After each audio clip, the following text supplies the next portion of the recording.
Hello my bunny buns! Welcome back to my channel. In this video we're doing the Draw This Again challenge. It will be 2015 versus 2017.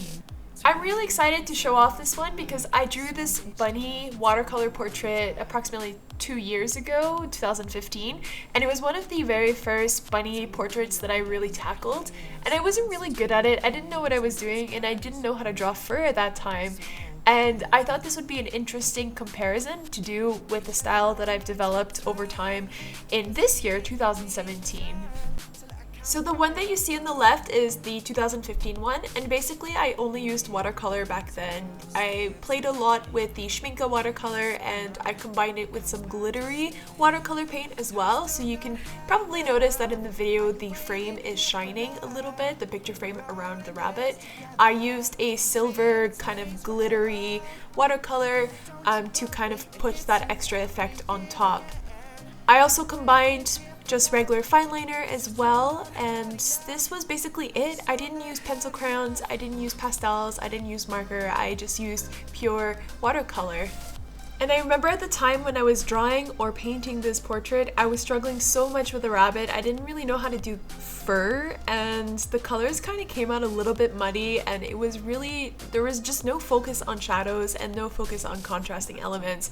It was basically just a couple colors, and yeah, I think that just the general line work is a lot more rigid as well compared to the new line work that I'm doing on the right hand side. There was really no movement in terms of the ears and the sort of expression or movement of the rabbit. It was pretty kind of like a stiff stuffed rabbit, I guess you can say. And on the right side, I already noticed the difference in terms of my sketching skill. I used the Prismacolor Erase light blue pencil to sketch, and already you can see my line work is much more fluid. It looks a little bit more storybook-esque sort of illustration. It's not so rigid, and it just looks a bit more realistic than what I did on the left side. Now I took a general different approach in terms of the recent portrait. Instead of using watercolor, I decided to go straight with the Copic markers and combine it together with my Faber-Castell Polychromos. This is sort of a new technique that I've been doing as of late. I think I pretty much kind of adopted it in late 2016, and I wanted to really see what the difference would be in terms of the different type of materials that I was using. And actually, in fact, with the Copic and the Polychromos together, it really gave a much more realistic aspect to the frame. I was able to reach more depths, I was able to reach more shadows, and a lot more contrast. It just looked much more realistic in terms of the watercolor version. I also used metallic pens in between to color the jewels. We have the blue and we have the silver, which is not very noticeable in the actual recording, but in real life it does shine, it does look really nice. And compared to the 2015 one, I had just overlaid a glittery watercolor. So basically the entire thing was shiny, but it didn't look that realistic. So I thought I would stick to just the jewels and just make those shiny rather than the entire frame. I think the toughest part in terms of the 2017 portrait was definitely the background. So for 2015, since I used watercolor, I was able to cover a larger mass of paper with watercolor, and this was much easier compared to the Copic background. The Copic background, I had to use a few different colors of blue to really kind of get that gradient of the deep dark blue up to the lighter blue. And this was really challenging because I'm really not good at blending yet, and I had to kind of figure this out as I went, and the marker was drying in certain parts while the others were wet, and it was a bit messy for me, and I was struggling a little bit. So what I ended up doing was I basically just colored the background with a few different blues, tried to blend it as best as possible, and later on I applied the Faber-Castell Polychromos to sort of put more emphasis on the gradient. And I actually ended up blending the pencil crayon on top, and it gave a really nice effect as well. Something that I realized, however, that I kind of did not so well was the flowers. I ended up drawing them way too small in contrast to the size that I was drawing. The frame was much larger in the 2017 version, and I also had a larger paper, but the flowers that I drew were so small, and I have no idea why I did that. I should have definitely drew them much bigger, much more volume. But yeah, at this point I had no choice but to go with it, so I ended up improvising with the white pencil crayon and just drew a couple flowers in the background just to fill in that space. I also added extra dandelion sort of fluff in the portrait doesn't really show up on the recording, but you do see it in real life. I think one of the biggest differences for myself in terms of growing my skill as an artist was the fact that when I was drawing the rabbit, I literally had no struggle anymore. I felt confident, I knew what I was doing, I knew how to draw the rabbit the way I always do in terms of creating realistic fur.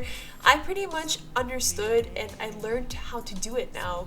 I was just only using a little bit of a different technique, no more watercolor, but instead I used Copic markers, which I am quite new to, but I always use the Faber-Castell Polychromos, and I really started to incorporate, much like the background, Copic markers and then a layer of the Polychromos on top to create the sort of natural and realistic fur.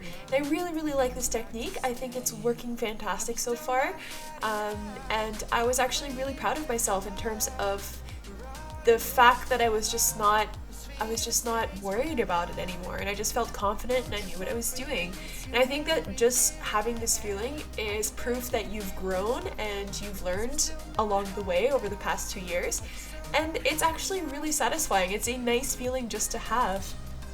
To basically summarize this video, I feel like I've learned a lot in terms of my technique and my own style over the past 2 years. I definitely have learned how to draw more realistic animals, more fluid animals, and to not be afraid to go deep into the detail. And I actually really like doing the realistic detail along with that sort of storybook character illustration.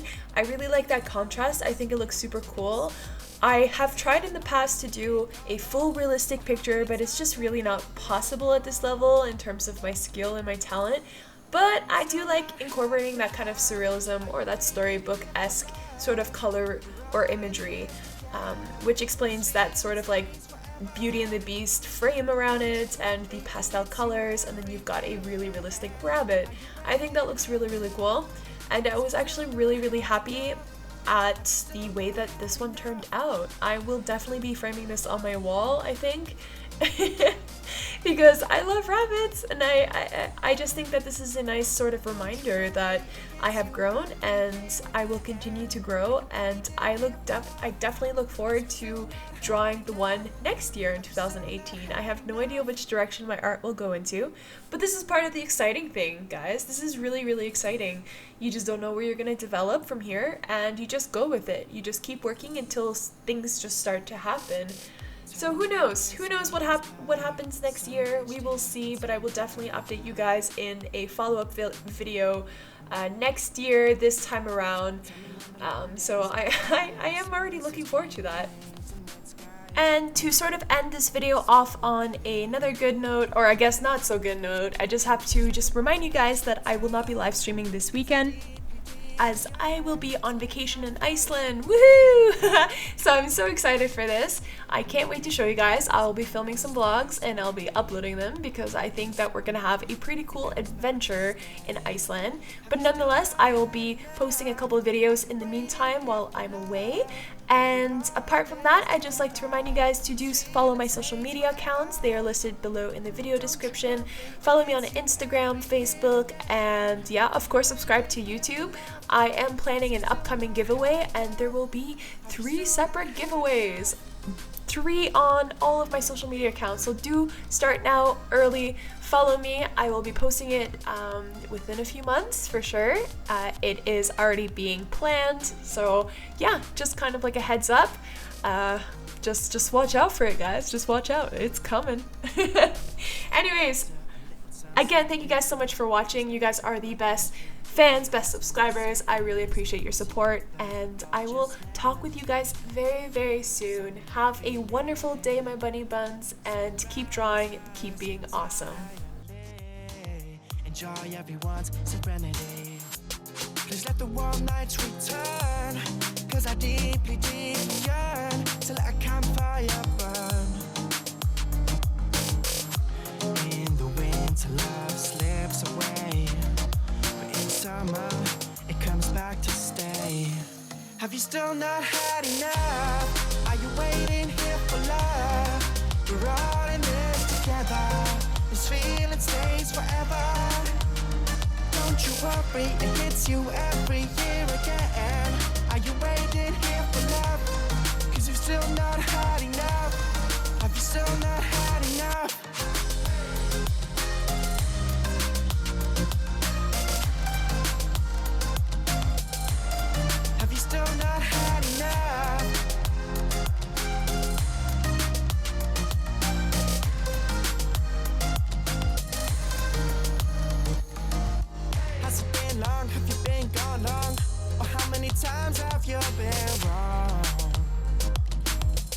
you're listening to this song. Has it been long? Have you been gone long? Or how many times have you been wrong? And you've still not had enough. Are you waiting here for love? We're all in this together. This feeling stays forever. Don't you worry, it hits you